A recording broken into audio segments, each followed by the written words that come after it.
On a quiet Sunday in 1920, Greenwood, Mississippi's cotton empire was thriving. 10,000 residents, church bells ringing, no hint of warning. Then the sky turned a sickly green-black. Temperatures plunged, and a monstrous tornado, half a mile wide, raced toward the heart of downtown at 50 miles per hour. In a town without sirens or radar, the deadliest storm in Mississippi's history was just seconds away. No one saw it coming. How did an ordinary afternoon become a tragedy that would haunt generations? On a typical Sunday in 1920, Greenwood, Mississippi, bustled with the rhythm of commerce and community. Cotton rained here, bales stacked high in brick warehouses, wagons creaking along Howard Street and Main Street, and merchants tallying sales in ledgers. With a population nearing 10,000, the town was a magnet for traders and laborers from across the Delta. Two-story storefronts lined the avenues, their windows filled with bolts of cloth, tools, and household goods. The King Edward Hotel stood as a symbol of Greenwood's ambition, its lobby a crossroads for planters and travelers alike.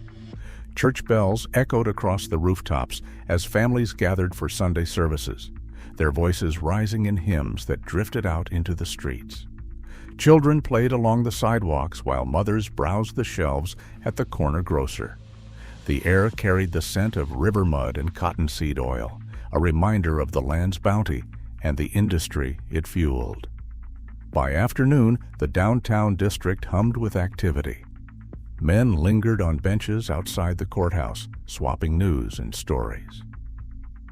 At the railroad depot, porters unloaded crates of goods bound for distant cities. Greenwood's prosperity seemed unshakable, anchored by its role as one of the world's largest inland cotton markets. In every direction, brick and timber signaled a town confident in its future, unaware that everything could change in a matter of minutes.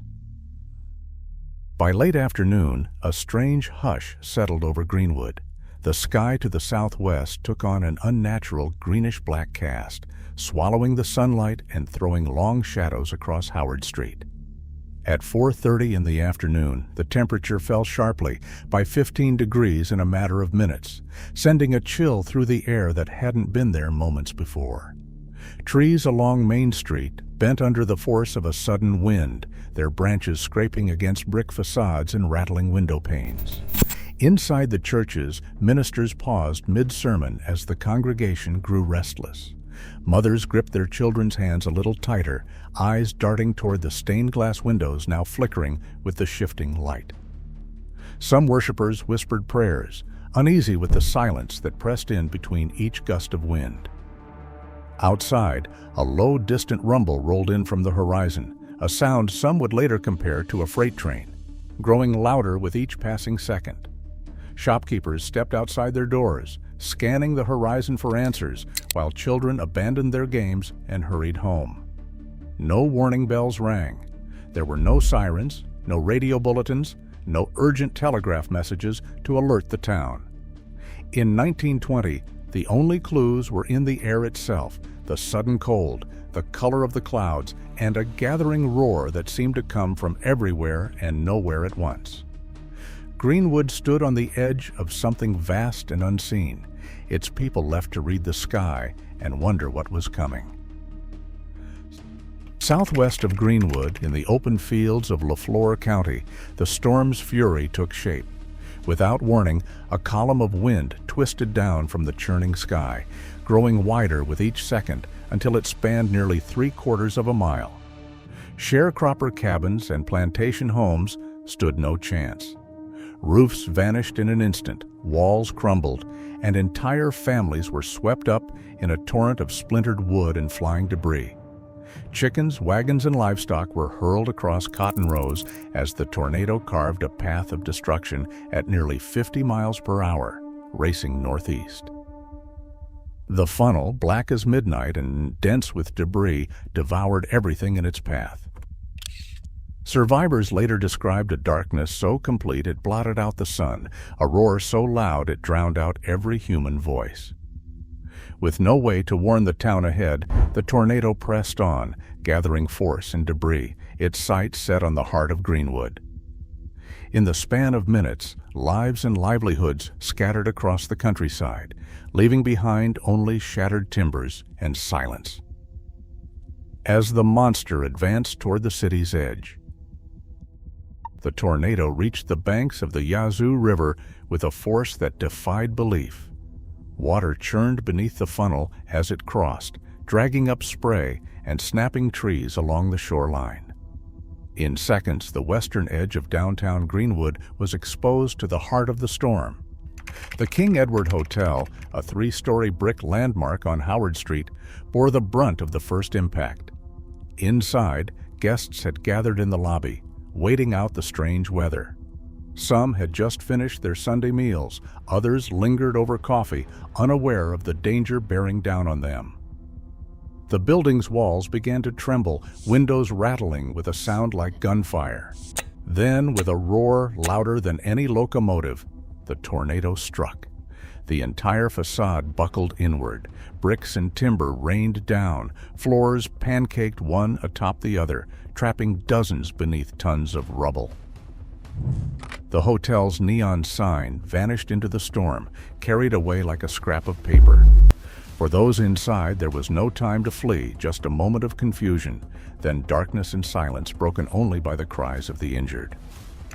Half a block away, the Greenwood Theater was packed for the afternoon matinee. Families filled the rows, children clutching candy wrappers as the projector whirred. The film flickered one last time before the roof tore free and was sucked upward and out of sight. The tornado's pressure shattered every window at once, sending glass slicing through the air. Walls crumbled inward, burying the orchestra pit and trapping moviegoers beneath twisted seats and beams. In the chaos, the screams of the trapped were lost beneath the deafening howl of wind and debris. Within minutes, Howard Street was unrecognizable. Storefronts that had stood for decades collapsed into heaps of brick and splintered wood. The air filled with dust and grit, choking survivors who stumbled through the wreckage, calling out for loved ones. Telegraph poles snapped like matchsticks, wires sparking against broken pavement. The storm's passage left nothing untouched, a city block reduced to ruin, lives forever changed in the time it takes to draw a breath. The tornado charged into the cotton warehouse district with a fury that defied comprehension. Massive brick warehouses built to withstand decades of commerce crumbled in seconds. Inside, thousands of cotton bales, each weighing 500 pounds, were stacked floor to ceiling, waiting for rail shipment. The wind found every weakness, tearing roofs from their moorings and collapsing walls outward. Steel beams twisted like wire. The storm's force hurled cotton bales hundreds of yards, smashing them through windows and across streets. In moments, the air turned white as cotton fibers exploded from shattered bales, swirling in the wind and blotting out the sun. Survivors later spoke of a blizzard of cotton so thick that it was impossible to see more than a few feet in any direction. At the railroad depot, workers on the evening shift scrambled for cover as the roof peeled away. Train cars, some loaded with freight, were picked up and tossed from the tracks. A locomotive weighing dozens of tons shuddered as glass shattered in the cab and debris battered its iron sides. Telegraph wires snapped and whipped through the air, cutting off all communication. The switching yard became a tangle of twisted rails and overturned cars, a landscape where order had given way to chaos. The LaFleur County Courthouse, a symbol of civic pride, with its clock tower rising above the square, stood directly in the storm's path. The tornado struck with such violence that the clock tower toppled, crashing through the roof and burying court records beneath rubble. Heavy masonry blocks, once thought immovable, were scattered across the lawn. Officials who had gathered inside for a late meeting were thrown to the floor as windows exploded inward, filling the chambers with dust and flying glass.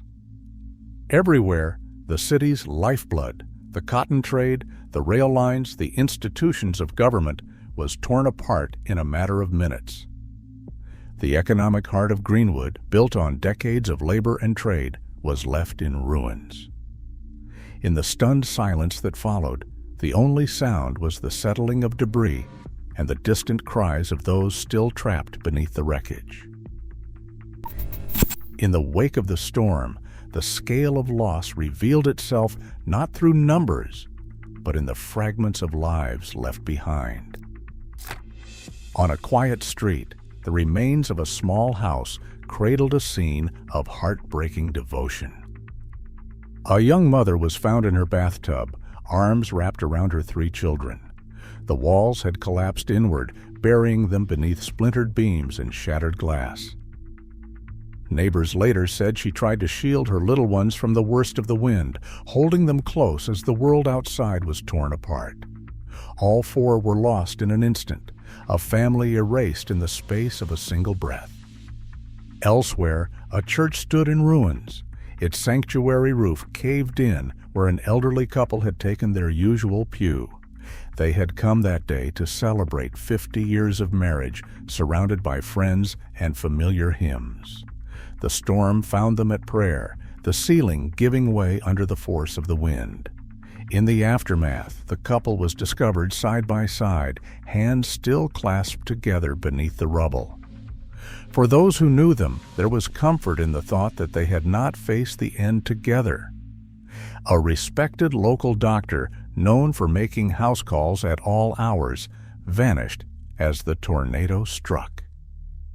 For 2 days, his whereabouts remained a mystery until searchers uncovered his body beneath the ruins 3 blocks from where he had last been seen. He had been on his way to tend to a sick child when the storm overtook him. In a town built on close ties and shared burdens, his loss left a silence that lingered long after the winds had passed. Across downtown Greenwood, the full weight of the disaster became impossible to ignore.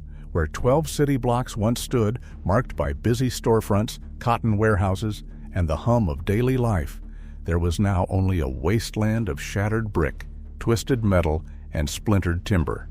Streets disappeared beneath piles of debris. Landmarks that had anchored the city's memory were reduced to heaps of rubble, their outlines barely recognizable in the fading light. Death came swiftly and in numbers the town had never witnessed. By nightfall, the toll reached 100, with some estimates climbing as high as 150. More than 400 people suffered injuries, many of them severe, with wounds from flying glass, collapsing walls, or the crush of falling beams. The city's small medical facilities, never designed for such horror, overflowed with the wounded. Doctors and nurses, some injured themselves, worked by lantern light, improvising bandages from torn clothing and splints from broken furniture. Fires erupted in the wreckage, sparked by overturned stoves and ruptured gas lines. With no water pressure and the fire brigade's equipment buried or destroyed, flames spread unchecked through what remained of several blocks. The city's power lines lay tangled and lifeless, plunging survivors into darkness. Telegraph wires snapped, cutting Greenwood off from the outside world. There were no phones, no radios, no way to call for help. In the sudden quiet after the storm, only the crackle of distant fires and the faint cries of the trapped broke the silence. The scale of loss was measured not just in numbers, but in the utter erasure of a city's heart and the helplessness of those left standing amid the ruins. Night fell over Greenwood, but the work of rescue had only just begun. With electricity gone and gas lights shattered, survivors turned to lanterns and torches, their flickering glow casting long shadows over the ruins. Men and women picked their way through splintered beams and piles of brick, calling out names and listening for the faintest reply beneath the rubble. In the absence of tools, bare hands clawed at debris, desperate to reach those still trapped. A makeshift morgue took shape in one of the few buildings left standing. Bodies covered with sheets or coats lined the sidewalks outside, waiting for someone to recognize them in the uncertain light. The cries of the wounded echoed through the night, mingling with the steady patter of rain that began to fall and soaking rescuers and survivors alike. Every hour brought new challenges, with fires smoldering in the wreckage and the constant threat of collapse hanging over every rescue attempt. As dawn approached, word of the disaster finally reached Jackson by telegraph. The governor ordered National Guard troops to Greenwood and dispatched doctors, nurses, and medical supplies by special train. The Red Cross mobilized teams to set up relief stations and distribute blankets, food, and medicine. Neighboring towns sent help as soon as the tracks were cleared. For a battered city cut off from the world, the arrival of outside AID offered a glimmer of hope. The first organized relief efforts brought a measure of order to the chaos, but the scars, both visible and hidden, would remain long after the last lantern was extinguished. When disaster strikes, records should anchor our memory. Yet even tragedies can fade into rumor, lost to time or confusion. Today, as misinformation spreads faster than storms, the need for verified truth has never been greater. Every unverified story risks erasing real lives and real lessons, reminding us that remembrance demands accuracy, not just remembrance itself. Let us value the facts as much as the stories they inspire.